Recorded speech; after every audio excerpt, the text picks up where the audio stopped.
atmosphere up where the air is clear. Mary Poppins, it's exactly there. Yes, that's where we will be in Brussels. Our petty differences here will disappear, dissolve. Look at Ireland, all the bombing IRA, and as soon as Ireland entered Europe, let's face it, things quieted down considerably. It's obvious. Who wants to fight over a street or an alley when you're in Brussels, deciding the future of a whole continent? So it's very important that we are there. Number 8, the Imperium Europa forms the structure of the elite army. Every region, we will pick the best. We don't want soldiers, we want warriors.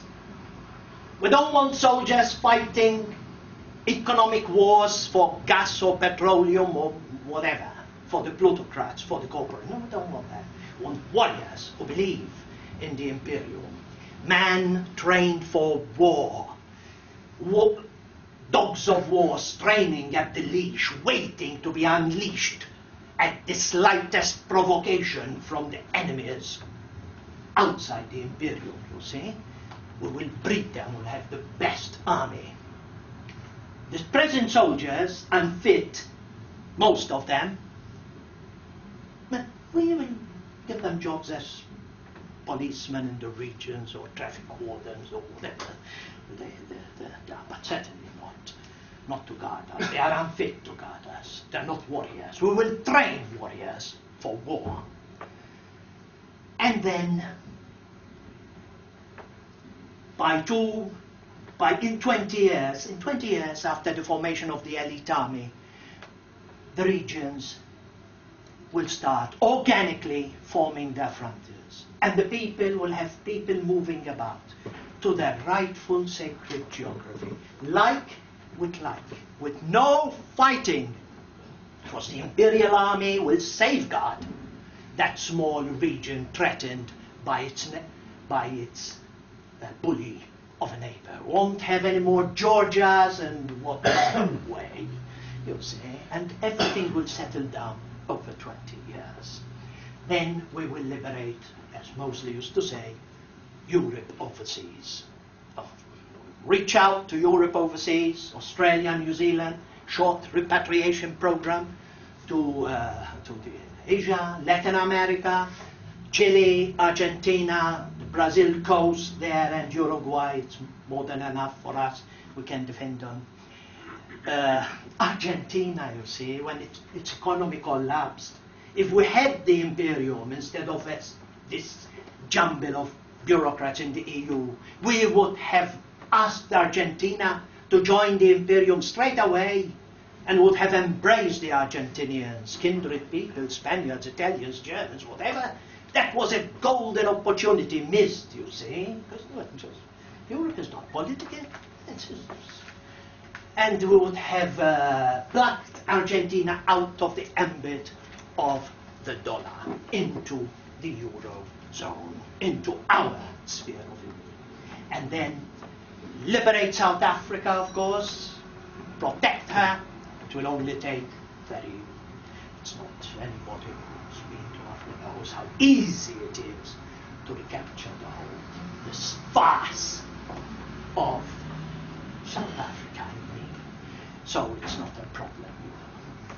And it's in Finland, America, because we unify America, Alaska, Canada, and the present alien-dominated USA into Finland. And we will liberate. That's where the battle will be hardest and most dangerous, because the Masada complex can take over and they'll start using nuclear weapons on their own territory in America.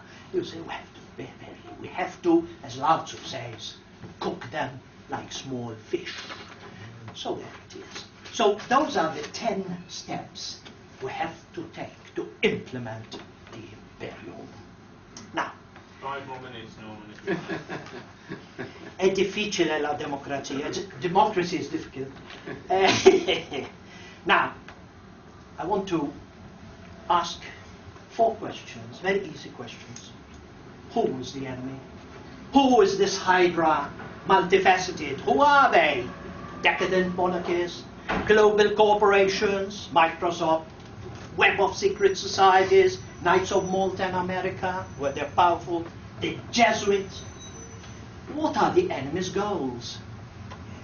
One world government, masses with no roots, no character, competing for the very lowest of wages with a financial elite, not an aristocratic elite in our sense, lording over everything. What is the enemy doing to achieve his goals? Endless wars for endless peace. Immigration, but not integration.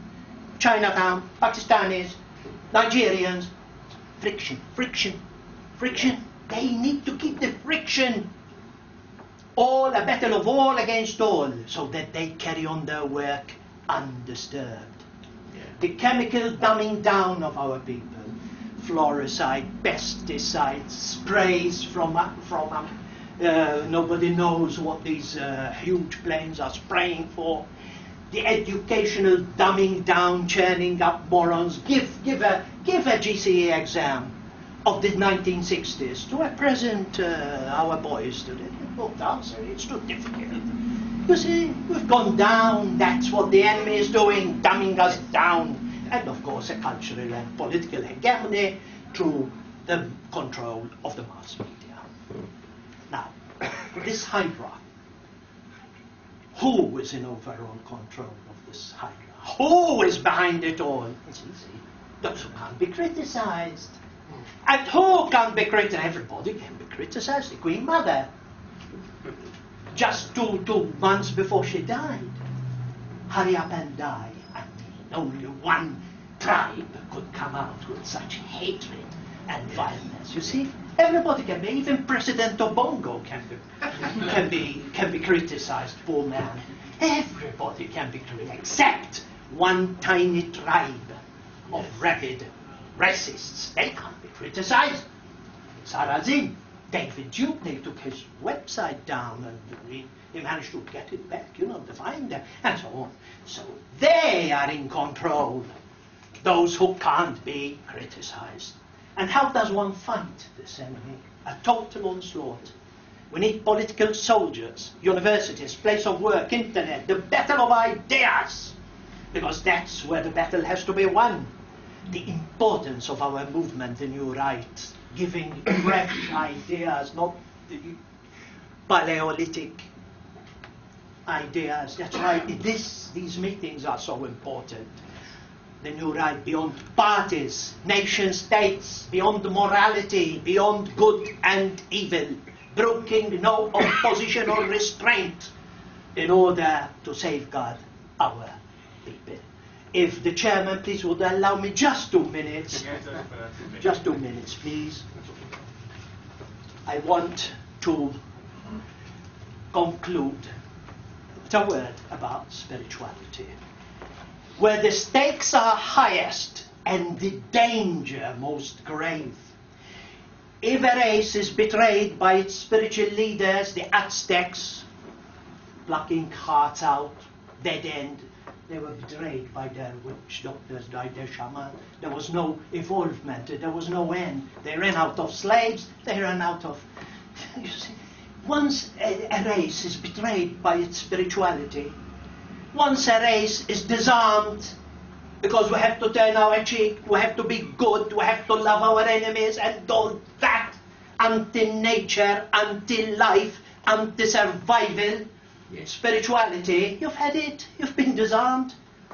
So that is why spirituality is so important. Now, Francis Parker Yockey, in his book, doesn't mention spirituality. No. Doesn't mention spirituality. The book ends here. Here. This is all addenda, biographical notes, his conference with Colin Jordan, Rockwell, you know, biographical. But this is his last page, and guess what? He mentions spirituality at the very end of his book. And he says, because Francis